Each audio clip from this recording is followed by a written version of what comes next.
Latest on Subtropical Storm Alberto at 7 p.m. Central Daylight Time, May 25th. It was located at 18.7 north, 86 degrees west, which is in the Western Caribbean still. Tropical storm watches, as you know, are in effect for significant parts of the area, not only in Mexico and Cuba, but obviously along the US Gulf Coast. The storm, according to the National Hurricane Center, still has winds of 40 miles an hour and a pressure of 1005 millibars. This is what the forecast looks like over the weekend. You can see the storm developing there and acquiring tropical characteristics later on before making landfall, quite possibly in Alabama or Mississippi as we enter the late part of the weekend into the early part of next week. So that's what we're looking at right now. Possible wind problems, certainly going to be some rain issues. This is where the storm is right now at 18.7 north, 86 degrees west, 40 miles an hour, 1005 millibars, and it's heading slowly towards the sort of the east-northeast direction at the minute, but we'll expect it to move towards the north later on. Warnings elsewhere in Tulum to Cabo Catache and for Pinar del Rio in Cuba. The percentage chance of storm conditions are shown here. Significant chances for the area as the storm and its rainfall moves in. You can see here on Sunday mainly, and then into Monday the storm itself making landfall, and significant rain accumulations are possible into several inches, possibly 10 or more. And then as we enter the later part of the week there, you can see residual rainfall occurring in some areas, but probably not too much.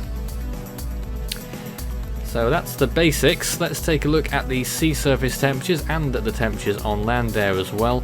But SST is looking pretty good, 27 or 28 degrees all the way up to the coast. So that will be surely more than enough to sustain a tropical cyclone if it gets there. Here's the radar right now, some significant thunderstorms just offshore the Mobile area. But generally it's a fairly quiet picture of thunderstorm in Georgia right now. This is what it looks like from the National Weather Service offices, and as you can see, the obviously a storm surge watch in effect for a large area as well. Most of that tropical storm watch has that too, and you can see what they're talking about on the local office pages here. High rip current risk, obviously, and the potential for flash flooding beginning on Sunday. And of course, it's still an uncertain situation, and things can change.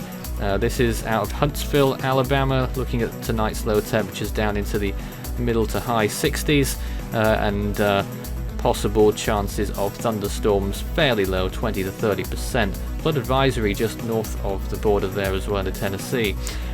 In Mississippi, Jackson, Mississippi there, limited threat there, saying flash flooding is possible as slow-moving storms affect the area. That's already, that's before the storm arrives. We'll be looking at that again later on. Here is the storm right now in terms of wind shear. It's riding a line here, high wind shear to the northeast, where the center of the storm is at the minute, assuming it holds on to that center, because it is very ill organized. Well, there it is. You can see that small swirly thing just east of the Yucatan Peninsula is the center of Subtropical Storm Alberto, and all the mess associated with it has been completely sheared away for the time being, and is that all of that moisture plume, which extends from south of the Cayman Islands, northwards through Cuba, and now into southern Florida already. Florida will probably have the worst deal out of rainfall from this storm unless it gets significantly well organized, which of course could happen as well. It's a wait and see game for this area, but that's all for now. We'll have more soon. You can follow Force 13's outlets, the website force13.com. You can also find our YouTube channel, Force 13. Subscribe it for more updates if you haven't already. You can also find our social mediums, Facebook and Twitter. Search Force 13 to find us on there, and our handle on Twitter there. And you can also add Force 13 on Skype. There's also my personal account on Discord. Search Fool 13 at extension 9094 for tropical weather chat. Force 13's US branch will also be providing regional coverage on this storm, of course, as it progresses. That's all for now.